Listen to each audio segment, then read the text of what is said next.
Good afternoon, everyone. Happy February 1st.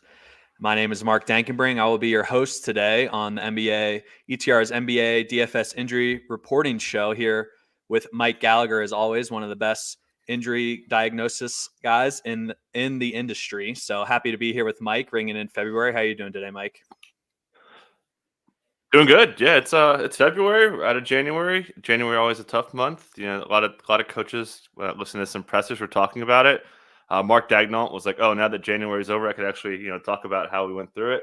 So that was interesting. Definitely one of the busiest months as we're getting ready for All-Star break here.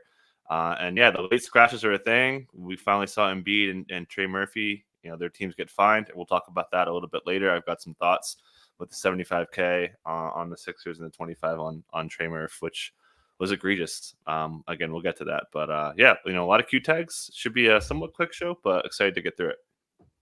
Yeah, tons of Q tags tonight, and this is, just heavy injury season. As you know, the coaches, as you mentioned, are talking about in their press conferences. This is the grind of the NBA season as we approach the NBA All-Star break. But yeah, nice 4-game slate tonight. Some exciting games as well. A bit of a big spread in the Los Angeles and Boston game, but hopefully, LeBron and AD can play through the Q tags and keep that one a little close. With Boston currently favored by double digits there. The rest of the games should be somewhat held in check. We have the Cavs on the second night of a back-to-back heading to Memphis to play a potentially depleted team there. We have the Pacers and the Knicks, two of the hottest teams in the East coming up there, and excited to see that matchup. And then close the night out with Philly at Utah, which will be missing some stars on the Philly side. But we'll get to that when we get there. Let's start with the Lakers and Boston matchup. The Lakers side is, relatively straightforward from what we've seen of late. Cam Reddish and Gabe Vincent remain out there. And then Anthony Davis and LeBron James are currently questionable. AD is listed with that same bilateral Achilles tendinopathy that he's had the last week or so, but he has also added a left hip spasm, which I think caused him to miss the second night of that back-to-back against Atlanta. So how about you talk to us about Anthony Davis's outlook tonight? I think it sets up for LeBron to play here. It's an island game for the Lakers. So I feel decent about him playing, but how do you feel about AD? And then you can touch on LeBron as well. Yeah, look, AD was at shoot around and he didn't have I'm gonna play gear on. Pull it up here. Shout out to Shovan Buha. This doesn't look like a guy who's ready to play basketball tonight. He said he's feeling quote a little bit better. Said it a couple times, and that's all he said. He's like, I feel a little better, and I feel a little better. And that's all I answered about his injuries. But yeah, don't have a great read. As you mentioned, just looking at the detail for the listing, we saw a few games ago he was getting the bilateral Achilles, and then we saw on Saturday against the Warriors he went to the locker room. It was called a hip spasm, and then missed the last game for pretty much the back-to-back, I would think. So it sounds like he's there. As you mentioned, big spread, a 12-point spread. I was talking with Ryan on our team. Like, when's the last time LeBron's been a 12-point dog, right? But so it feels like the spread's a little high. But the props market isn't really accounting for that. Like LeBron's lines are like normalish. So it's kind of interesting. I think that normally we always call fake Q tags, but I think there's a chance Anthony Davis misses just because I don't know. He was hurt, man. And Darvin Ham talked a lot about guys need to step up without AD because maybe it's because they're just expecting AD to miss more. We saw that quote earlier last month. It's February now. That they were going to try to find spots to rest LeBron. So yeah, kind of tough to get a read on it. But should also mention too, I do want to talk about the old Christian Wood LOL tweet. That was hilarious that it came out. And Christian Wood said it was like an accident because this came out right after Jackson Hayes was announced as a starter. Darvin Ham didn't answer any questions on it, but that was a hilarious tweet. But yeah, so if he doesn't play, it would be Jackson Hayes starting again. Picked up some garbage time as well to boost his minutes. They didn't go as small as we thought in the last game. They mixed in a little bit of small ball late, but really for 80% of the game, they played with a straight center. I'm counting Vanderbilt as a wing. Vanderbilt was actually guarding Trae Young for a pretty good bit of his minutes. Yeah, I think the spread might be baking in a little of the Anthony Davis out equity there because we saw against the Hawks, with Jackson Hayes in there at center. The Lakers defense was horrendous, and it has been bad lately. They allowed 138 last game. They've allowed 135, 144 in that double OT game against the Warriors, 132, 127, and 130 in 6 of their last 7 games. So they've really been struggling on the defensive end. And if Anthony Davis is out, the Hawks was just like a layup line. We saw Jalen Johnson throw it down a few times in transition, but the Lakers just really have no one in the paint outside of maybe Jared Vanderbilt to provide, some resistance there. You mentioned Christian Wood. He's an absolute sieve defensively. So this could get with how good Boston is at scoring, this could just be another 140-point game for Boston here. They have the highest team total on the slate at around 127 points. I would imagine that would creep up towards 130 if Anthony Davis is out. So certainly something to monitor there. I agree. I do think Jackson Hayes is the most likely to draw the start there again. And then, Christian Wood and Vanderbilt and Rui Hachimura, main guys off the bench, as we saw the last game. So, and then, with LeBron, again, expect him to play, loves playing against Boston, long time Eastern Conference rival for him. So I would expect him to play. But this is just an absolute elite offensive spot for Boston if Anthony Davis gets ruled out. Yep. On the Boston side, not a whole lot going on there. We have Luke Cornett, who is the lone questionable tag tonight. Have a few out tags there, but guys that are not in the rotation, so don't necessarily have to worry about that. Cornett is listed with a hamstring strain, which he's missed the last 2 games with. We have Cornett projected for low double-digit minutes right now, so not a huge factor in the rotation. But if he was out, would you expect to see Neemias Queta get in there, or do you think they could play a little smaller with Porzingis and Horford back? That they might go more Brissett at the 4. How do you see the Boston rotation shaking out if Cornett cannot suit up? Yeah, it could definitely be Neemias Queta, especially with the way the Lakers attack the paint. Missoula kind of talked up Queta for playing so well, not getting like consistent rotation minutes. So I would lean him, but they might just cut it down, especially if 80's in and run a little bit tighter. They are mixing in a little bit more Tatum small ball stuff recently. So, and Missoula said they want to get a bigger sample on that. So this may be an opportunity to do that. But besides the Cornett stuff, this team's pretty healthy. They've got, their bigs are both their main bigs. Horford and Porzingis are not listed. Tatum's pretty healthy. Brown's been running pretty good. We're not seeing Drew get listed with this elbow thing anymore. So we've got like kind of a, fully operational battle station of this Boston team. And, again, that's part of the reason why this spread is so big. And like I said earlier, I was a little surprised to see that a big number. So I can't bet against it, but just was one of the biggest, actually there's another spread that I talk about that I was off a little bit on, but definitely expecting Boston. And one other thing to note, the 3-point volume, Boston's like elite in 3-point volume. The Lakers give up the 3rd most catch and shoot points in the NBA. So look up for maybe some 3-point overs. Yeah, I think, as I mentioned earlier, it could be a big scoring night for Boston here, depending on how the Lakers side shakes out.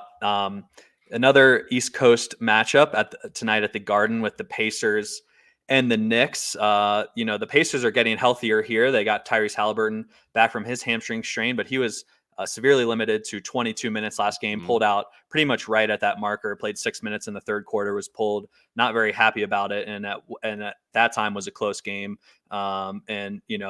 It doesn't seem like that limit is really going to get anywhere. We can kind of hit on the 65 game minimum that Halliburton would need to make the All NBA team. Yeah. If he does get there. So it kind of seems like that's factoring in here a little bit with bringing him back and playing him these mid 20 minutes. Is there any, Halliburton is listed questionable, or do you have any concern about him playing tonight? Or do you think, he'll pretty much be in there and just limited like we saw last game? Yeah, a lot going on there. You laid it all out nicely. So don't forget, he had that one game where he got hurt, didn't meet the threshold for minutes, so that game counts against him too. So he needs to miss 3 more. So they might play him both these back-to-backs just because, unlike Embiid, like it's financially impacting him in a significant way if he doesn't make All-NBA because of the games. And he would he's all-star starter. Like he's going to make All-NBA if he meets the threshold, I would say without a doubt.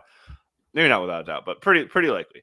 So that's something we're watching. And then was that why this limit was there? Are they trying to get him to meet the threshold so the games count? I think that's something that may matter. Halliburton said earlier when he first returned from injury, and then after but that one game he had was in there. He said that there wasn't as much aggravation risk, which I don't really know if I buy that. Hamstrings are the most easily to aggravate soft tissue injury out there. So that was a little. I don't know. This was weird. So there's that. Again, the back-to-back. Expecting a pretty decent limit here. Carlisle said that they're basically going to limit him here. So curious to see how they approach this. Kind of a more important game standing-wise against the Knicks today, and then at home against the Kings tomorrow from a conference standpoint. So we do have kind of that, and then that's certainly the the biggest piece. Then we have all their gazillion Q tags. Yeah, that's a good note on this being an Eastern Conference matchup, and the standings are pretty tight from the 2 through 8 there. Outside of Boston has extended a clear lead there. They're 5 games up, but yeah, that's really bunched kind of in the middle there in the Eastern Conference. So good note there on the front end for Indy. And yeah, you mentioned multiple other Q tags there. Benedict Mathurin is questionable with my favorite listing on injury reports with the great toe sprain. I think it's hilarious. They call it the great toe. And then TJ McConnell questionable with an illness. He's missed the last 2 games. Mathurin missed last game. And then Jalen Smith, we have listed questionable again with back spasms, but he has played the last 4 games. So I would expect him to suit up, as long as everything goes well in his pregame workout. But we know, we mentioned how strenuous those can be. But yeah, how about you touch on Mathurin and McConnell? Any insight on those 2 guards? Because, with Halliburton potentially limited, Mathurin and McConnell would be called upon, a bit more here. So how about talk to us about those 2 guys? Let's do it easiest to hardest to read here. That would be Jalen Smith the easiest. I think they're just going to list him as questionable because he's had 2 instances where he hurt himself in warmups. So maybe this is their way of ducking the fine. But pretty all indications are he's going to be in there. Should pick up most of the backup center minutes behind Miles Turner. TJ McConnell, we saw last time, was a late day ad for illness. Maybe he's feeling better. Should have a pretty good chance to play, I would say. And then Ben Mathurin never really had a chance to play. In the last pregame presser, basically, they ruled him out. And as you mentioned, it's a great sprain, so maybe he does miss this one here. It seems like the least likely to play to me. And then that would obviously that would get Ben Shepherd in the mix. Obi Toppin's minutes would be more secure. Would also be a little bit more likely to run a straight center out there. They mix in some small ball stuff. Especially against like the Hawks and some other teams that spread the floor a little bit more. But with the way the Knicks rebound, pretty good spot for the bigs here, just from a minute standpoint. So we could see a little bit more minutes from those guys. I should mention Aaron Nesmith, man. What a game. I almost wanted to flag plant him because it just felt so good. He had to play a lot to guard Tatum and has a career high 26. Just an awesome game from him. He would benefit, and they're going to need him. He's more of a wing guy. Curious to see how this shakes out. If they would put him on Brunson, they do put him on some on ball guys, but usually like the Tatum is like the matchup for Nesmith to guard. So I'm curious to see how they use him defensively. And obviously Buddy Hield's been like a major defensive issue, but Carlisle trusts him. So we'll see. Yeah. Shout out to Nesmith. He's having a great season. I think shooting like upper 40% from 3 and, stepped up as their primary wing defender. So hopefully he can keep the resurgent season going for him. You mentioned Buddy Hield has been in the starting lineup and a bit of a liability defensively if Mathurin is out tonight, or do you think that Nembhard could potentially start at the 2 tonight to get the Jalen Brunson assignment if he's in there? Or do you see him playing the backup point still? Yeah, I think it's still going to be Nembhard, especially if McConnell can't go. I always thought it was going to be Nembhard starting, and I was wrong about that. But I don't know. I think it's possible just because the matchup. We've seen Carlisle shake things up a little bit coming off a loss. Maybe I don't know. I would just lean it's Hield, but I wouldn't be surprised if they flip it a little bit. Sounds good. Yeah, we only saw about 3 minutes of overlap between Nembhard and Halliburton this last game against Boston. So I'm interested to see how that goes. Let's transition to the Knicks side, unless you have anything more on the Pacers you want to hit on. But Knicks side, we've seen them be a little thin here recently with Julius Randle out with that shoulder dislocation. And then Mitchell Robinson remains out with his after ankle surgery. So Isaiah Hartenstein no longer on the injury report, which is a positive for the Knicks, but still 2 big Q tags here with OG Anunoby questionable with his elbow inflammation. And then Quentin Grimes picked up a Q tag today with a knee sprain that he suffered in the last game. He did return to play and ended up with, right around 20 minutes in that game. So maybe he's okay, but these sprains can always get inflamed or flare up after playing, and after you're off a couple days. Any insight on Anunoby? We'll start with him with this elbow inflammation. Do you think he has a chance to return tonight? Yeah, we saw this, a couple games ago. He went through shoot around and it kind of flared up on him, and they ruled him out after warmups. So we'll see about that. Don't really have a great read on the situation. So it's a very odd injury there, but don't really. We'll see. I think he's going to probably be game time. Worst case, we probably won't know till tip, but it seems like he's got a pretty good chance to play. If he doesn't play, it's quite obvious that they're going to keep rolling out Precious Achiuwa, playing a ton, playing pretty well, getting the ball in the post a little bit. And I think he's earned. We've been kind of trying to figure out how they're going to fill the power forward minutes, OG would obviously start there, and they would almost certainly start Hart and bring Precious off the bench. But so that would fill up that those guys would cover the minutes. I think Precious is going to be a 4 a lot. I think that'll kind of, he'll play some of the 5, but Tibbs is like, Toronto wasn't using him as a 5, but we kind of want to, and they're trying to get more tape on him too. So he's kind of a rotation lock. Obviously, man, the chalky Hart and DiVincenzo stuff hit in a big way. I did kind of shout out that I think Josh Hart had a triple-double shot with the way the Jazz defend, and it came through. I wish I would have bet on that. Saw it was like 60-1 or something. That would have been nice. Oh, wow. But anyways, Hartenstein's still in a minutes limit according to Tibbs, so we're not going to see the, and Gary Hartman always jokes, he's got 44 in him one day. We won't see that today, so still minutes limit for him. And then Quentin Grimes, he's hurt his knee before, so we saw him get hurt last time. Much to our chagrin, we had an over on him. It didn't hit. This is a new injury for him. He hurt his foot earlier this year, so this is kind of new. But listed with a sprain, decent chance he misses. They probably just run it. The headline would be they just run it tight. But if they have OG, they could kind of navigate and probably just go tight rotation. So the Grimes injury, even though he's not starting, he's low usage, could just really push up the minutes. And obviously a matchup that's fantastic with the Pacers with how fast they play. Yeah, we've seen how the Knicks will handle it without OG, and obviously with Randall out there. You mentioned Achua played, all of his minutes at the 4 last game, got up to 40, whereas Hartenstein and Jericho Sims played all the center minutes there, accounted for the full 48. So I do think we would see Precious as the full-time power forward if OG is out, and then if both are out is kind of where it gets interesting, I think, a little bit, because then Tibbs kind of has to dip into the Malachi Flynn, Arcidiacono guys, may potentially. Otherwise, they, because he's already playing the starters around 40 minutes, so I don't really know how much higher they can go. So I think potentially, if Grimes is out and Anunoby is out, I would expect to see probably Arcidiacono and Flynn play most of the backup point guard minutes, and I think they would shift Deuce McBride into more of the 2 role. He is a little smaller than Grimes, but similar profile in terms of defensive guard who shoots threes. So, I think that's probably what we would see there. Any insight on if both guys are out, if anyone new would get into the rotation, or, they just kind of go max starter minutes here? Yeah, we'd probably bring Flynn in, but as you mentioned, I think that the toughest part is the Deuce McBride stuff. I think they've only played together 11 minutes, him with Jalen Brunson. Tibbs just doesn't go there, which is really just a function of his rotations, just playing his starters so many minutes. So there's just not need to. But yeah, I think we would sneak in a few Deuce McBrides, and if not now, when will they, play Deuce next to him? They'd be really short with on ball defense. Grimes and OG, they're 2 main guys, and they do ask Deuce to guard on ball, second unit point guard. So I think they would sneak him in there.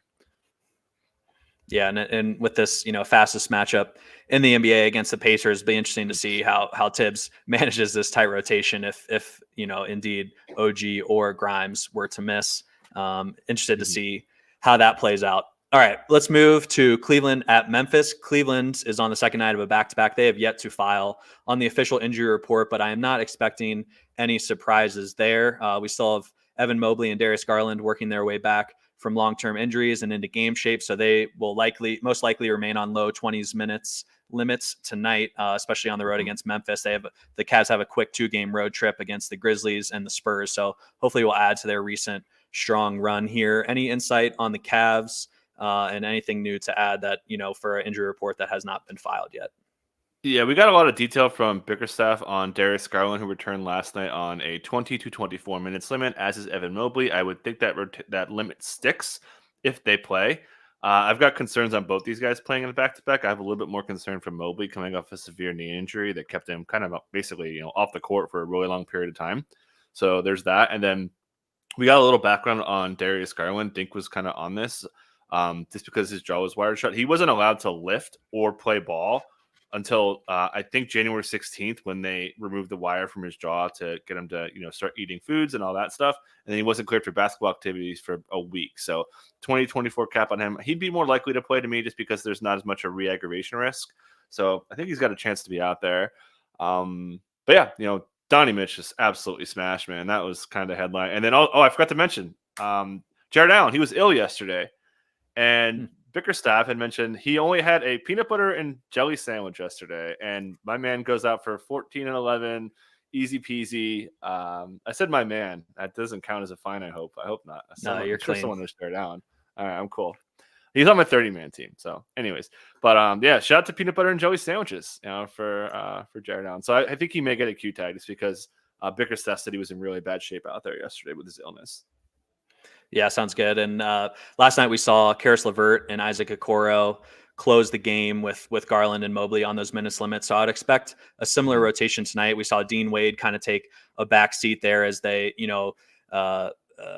went more towards Sam Merrill and emphasized the shooting in that second unit over playing Dean Wade, who's primarily a wing, big defender for them. So if Mobley is out, I would expect Dean Wade's minutes to come back up a bit here, but we've seen, even just the last 2 games with Mobley back that, Bickerstaff has tried to stagger him and Jared Allen as much as possible, pretty much only playing them overlap in the first and third quarters and then staggering the rest of the way. So if Mobley does suit up on the back-to-back, I would expect them to still be staggered for the most part. But let's turn our attention to the Memphis side. One more thing if I can. Sure. One more thing if I can. I mentioned Okoro's minutes might come out to guard Cade, and that's exactly what happened. More than I thought. They don't really need on-ball defense in this spot, so I think Okoro's minutes could come back a little bit. Obviously, that changes if guys are out, but I just wanted to note that keep an eye on Okoro based on matchup because Bickerstaff just loves this guy, man. He's awesome. He's just been one of the best on-ball defenders in the NBA, and it reflects in a lot of the Cleveland on-ball stats that I talk a lot about. Yeah, and the locker room has been talking up Okoro at every opportunity as well, just raving about his on-ball defense and what he's provided to them. So, I could see his minutes sticking here. But yeah, let's turn to the Memphis side. Just another laundry list of out guys here. They're pretty much almost their whole starting 5 outside of Jaren Jackson. John Morant is out, so that's John Morant, Marcus Smart, Zaire Williams, Jake LaRavia, Steven Adams, Desmond Bane, and Brandon Clark all remain out. Just wild there. And then Luke Kennard and Derrick Rose are listed doubtful tonight. This is, I believe, the first time Rose has been listed doubtful. I think he's been out up until this point, so potentially a little progression there for Rose, but would not expect either of those two to play tonight with the doubtful tag.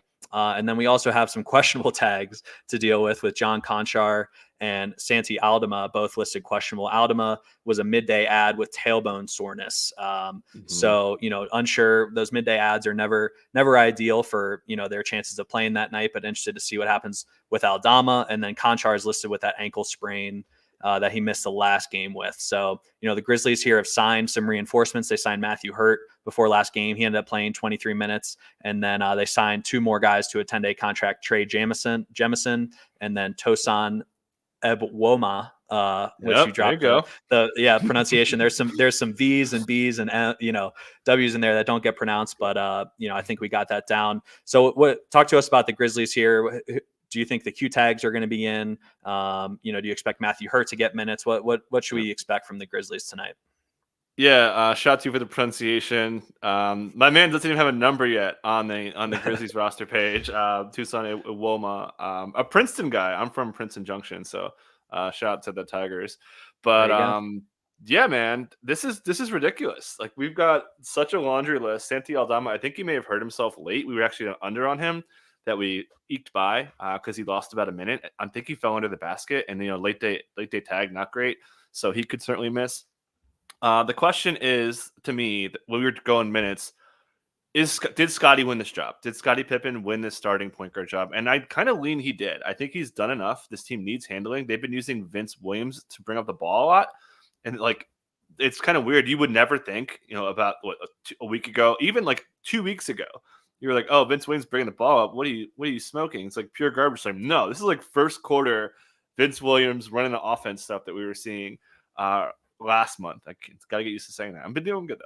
So I think Scotty starts, and then I think Conchar, if he's in, he starts. I think Roddy starts. They've been pretty comfortable starting him, and then Jaren obviously, and then it's basically Xavier Tillman or Santi. We've seen some jumbo stuff mixed in there. Like last game, they went pretty big.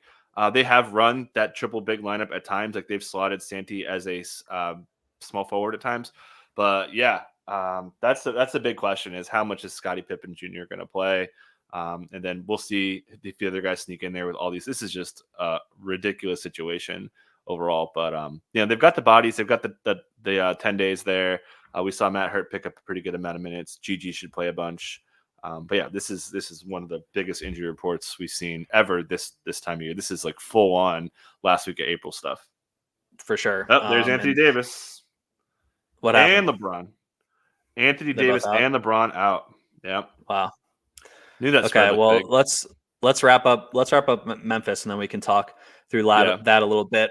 Just wanted to hit. Yeah, last game you mentioned Scottie Pippen Jr. drew the start at point guard, and he and Gilliard played the full 48 at point guard without Mm-hmm. Conchar in there. So I would expect that to be the same tonight if Conchar is out. And then, players we feel solid minutes tonight. I just had a little list here because Vince Williams was out last game. I would probably put him at the top for our highest minutes Mm-hmm. projection. Jaren Jackson, obviously solid role. And then it sounds like Scotty would potentially be number 3 for you if he's available. Santi Aldama Mm-hmm. and Conchar would kind of be in there, but they're playing through questionable tags. And then, we feel good about David Roddy and Gigi Jackson getting minutes. But after that, it's kind of a crapshoot on how much Xavier Tillman will play. Gilliard, we're not sure. These 10-day guy contracts, it's always a little tougher to know how much they're going to play. So just a bit of a mess here, and could be super thin if both Conchar and Aldama get ruled out. So will be interesting to diagnose. But yeah, let's jump over to the Lakers. Actually, one more thing, if I could, one more Sure. thing. Yeah, because I kind of screwed up when I was talking about starters. I think Vince Williams would start probably over Roddy and just have Conchar. So I think that I think Scotty, Conchar, Vince, Santi or Tillman, and then Jaren, I think would be the starters, and we kind of laid the rest out. Sounds good. Let's jump back to the Lakers then with that news that LeBron and AD are going to be out. So, looking at the potential starters, I think D'Lo and Austin Reeves are obviously locks. Taurean Prince should still be in there at the 3. And then, the 4 and the 5 is kind of where it gets interesting. We said earlier that Jackson Hayes, we would expect to start at the 5. At the 4, are you expecting Vanderbilt in there? That would kind of be my first lean. Does that sound like the most likely starting unit to you? No, I think it would be Rui Hachimura. They've gone to Rui Okay. before when LeBron missed. So I would expect it to be D'Lo, Reeves, Prince, Rui Hachimura, Jackson Hayes. A little bit. I mean, they need Christian Wood. Probably not. Maybe he will be. If he doesn't get 20 minutes, maybe he'll let an LOL tweet out there. He should have to play a lot. They need creation in the front court there. So I think he could kind of benefit and get some power forward minutes just because Vando has 0 creation. Rui doesn't really either. Max doesn't really either. So they just need some offense in a big way. So yeah, I'm curious where the spread goes there. But yeah, and people are asking where the Lakers announced it that he was gonna. So it's from the team. It's not like reporting. So, but so Jackson Hayes, and they're gonna they might play. So we talked about this earlier that we were a little bit surprised how they didn't go so small. They're playing the Celtics. They're probably gonna have to play a little bit smaller here just because all the 3-point volume and the way they attack you. So our minutes projection won't be as high, I would say, on Hayes compared just based on pure matchup. Just you're taking LeBron out, so like the minutes we're gonna have to shift some minutes there. So, but just based on matchup, I think Jackson Hayes' appeal isn't as strong. Worse rim defense too. Boston has a really good rim defense. Sounds good. Yeah, and we'll hit on the kind of the DFS fallout from that later tonight behind the paywall with Mike, and then Chris Lafakis is going to be on the DFS show tonight. So we'll have our projections more set in stone at that point and have a much better feel on how it's going to play out minutes wise and who could potentially emerge in the second unit. Sounds like Vando off the bench, and probably Max Christie and Christian Wood would see the most minutes off the bench, and then they might piece it together behind that. But yeah, we can get more in-depth information tonight behind the paywall at ETR. So if you're not a subscriber, subscribe to that. You'll get some great insight for sure. But let's transition to the last game. First. I got Utah up there first. We could close with Philly and go straight to fines. Sounds good. Yeah, Utah is clean. They're making it easy on us. Yeah. All the out tags on the injury report are G League guys, so nothing really to worry about there. You mentioned, I think earlier this week, that Will Hardy is committed to playing 10 guys, which is what we've seen. They've stuck with this starting lineup for about almost 2 months now. So pretty much set in stone here with Utah. Anything you want to hit on here before we head to the Philly side? Yeah, Will Hardy was a little upset with the lack of size and the rebounding from Isaiah Hartenstein, who had 7 O boards the last time they played, and that was an issue. And that's been not been an issue for them. They've been one of the better rebounding teams in the NBA. But this is really a couple times now in the last week where Will Hardy doesn't seem as sure of his rotation, and he's willing to mix it up. He talked a lot about that, and they can't like whip up physicality was the thing that he was talking about. So again, we're like dialing back a little bit here about how confident we are in these minutes. So just wanted to note that. But again, expecting pretty much there's the Cavs file. Mobley's going to sit. Which Okay. we covered that. We don't have to go back out there. But yeah, keep an Mhm. eye on it. Still keeping it, still expecting the same group. But some guys, I think it would be Chris Dunn who could be on a little bit thinner just because the minutes have come down. But it's not really their offense that's been a problem. It was, the last game, but generally their defense has been what's cutting them down. So again, expecting it, but, be ready for possibly any, could fire at some stale stuff if you're quick. Sounds good. And yeah, typically, teams would try and have to load up bigger against Embiid defensively, but we won't see that tonight with Joel Embiid out. So let's transition over to the Philly side, and probably about 30 minutes to an hour before we hopped on here, then the NBA announced that they have fined Philadelphia $75,000 for their lack of injury reporting around Joel Embiid ahead of the Denver game. And then they also fined the Pelicans $25,000 surrounding Trey Murphy not playing in the second night of a back-to-back. He was not listed at all ahead of that game. So, I know you want to talk about this, and we've seen just some late scratches, some rough injury reporting from the NBA, and obviously with how much betting is going on, gambling, DFS, we need the injury reporting to be better. So, I'll open the floor to you on your comments here. Yeah, let's just hit the Philly stuff first if we can. Sure. So obviously no Embiid. They're gonna have Paul Reed in there. He'll play a bunch. He played. He didn't play in the last. It didn't start last game, but even in the Portland game, he almost got 17 first half minutes after the 40-minute when they were just empty and they had no one. So I think he's got a pretty secure role here again. Against a bigger. They're not big at kind of in certain spots, but I think they would want to play Paul Reed.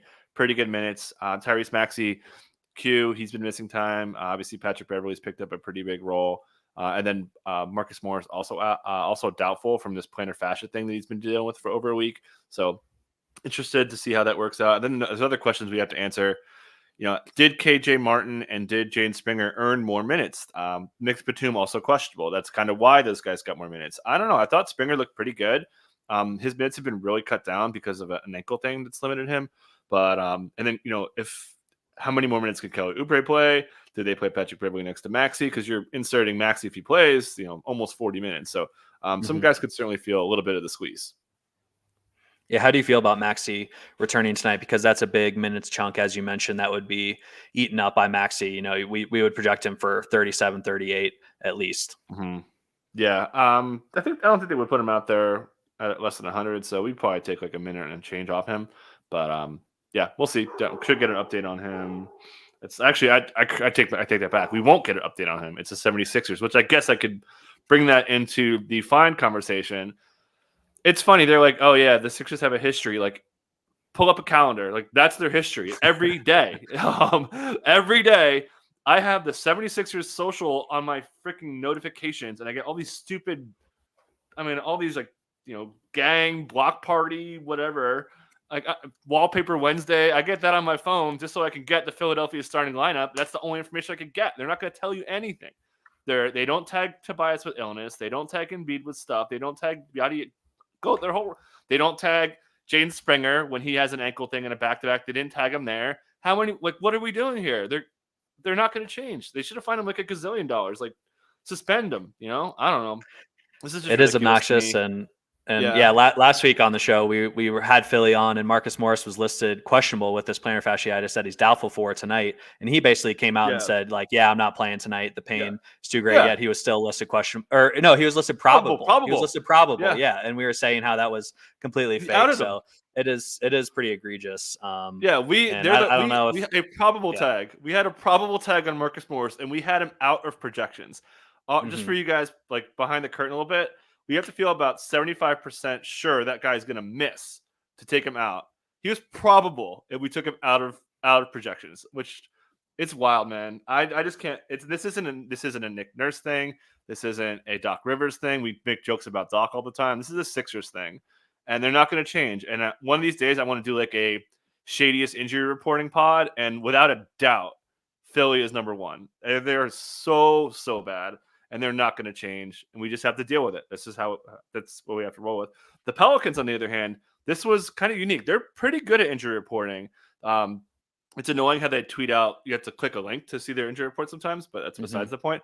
But Trey Murphy wasn't listed. And this was very odd because it was a back-to-back set, wasn't listed at all. We are like, what the hell? Why is he not listed? So we had to put him in projections. They didn't put him in there. So I think they honestly, and then on top of that, the Pelicans beats, they give Willie Green all the softball questions. Nobody asked him about Trey Murphy. Like, what are we doing here? So I think that was just a screw up, kind of a one-off, but we saw Zion got added midday. Herb Jones was added early in time. They're pretty good at reporting, so I think that was just kind of a one-off. But I'm glad the NBA fined them at least something. But the Sixers need to be fined more, and hopefully they find them again and again and again and again and again. They have to find them every day. Every day they should find them because this is what they do every single day.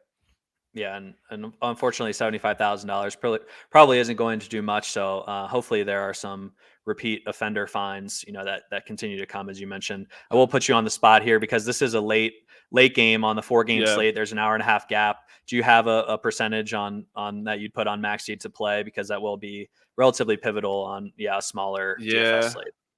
I don't think they went through shoot around yet for the West Coast game, but I could. Yeah, I don't have much on that. Don't have a great read. We're not getting any information. It's the Sixers. Sure. So, keep an eye out. If you want to be quick on stuff, the guy who's been quick on, we saw the Embiid out early. That was reported by Keith Pompey, covers the team for the Philadelphia Inquirer. So if we get it early, it would probably be coming from him or the main guys, Woj or Shams could have that too. But I don't have a great read on it, unfortunately. All good. We'll just have to wait and see, like everyone else. So no inside info here, but okay, great. I think that will do it for this edition of the Established. One more thing before NBA. I can hop in, if I could just hop in before absolutely. you get your. I just want to promote the podcast. It's up on YouTube, so you can listen to it after this. We're talking Clippers. Dink and me, digging in on some Harden stuff. Just red hot Harden. Kawhi's been great. Paul George, Ty Lue. We talked about him, Coach of the Year, and all that stuff. So that's on YouTube now. It'll be on your pod feeds pretty soon. Producer Luke a little bit busy with the NFL guys, but he'll get there. But if you want to listen to it, it's on YouTube for you, and appreciate everyone. Perfect. Yeah, I was refreshing my feed this morning, hoping it might hit early so I could listen before this show, but no worries. I will catch it later. So definitely a great plug there. Check out the Established Run NBA Injury Pod, or the Established Run podcast, wherever you get your podcast. So, all right, that will do it for this edition of the Established Run NBA Injury Analysis Show as we ring in February with you guys. As always, we ask for your support in promoting this free content by liking this video. Please smash or gently tap the like button, whichever you prefer, and then subscribe to our YouTube channel. We're trying to get up to 5,000 subscribers by the end of the season, and we're on our way there, but could use everyone's help out there to reach that goal. Really does mean a lot for us to have your support, especially on this free content, so we can keep providing it for free and not put it behind the paywall. If you have interest in getting access to behind the paywall content, we have plenty of great stuff from Mike Gallagher's matchups column on Monday, Wednesday, Friday, the daily DFS analysis shows at 5 p.m. Eastern, top plays, leverage from Gary Hartman is a weekly column, and then our player props package as well, which had a strong January, and we're continuing to climb there. So thanks for listening today. We'll catch you tomorrow, hopefully with the trio of Gallagher, Drew Dinkmeyer, and Justin Fan. Fridays, always one of the best shows of the week. So please tune in to that and have a great day, everyone. Happy February.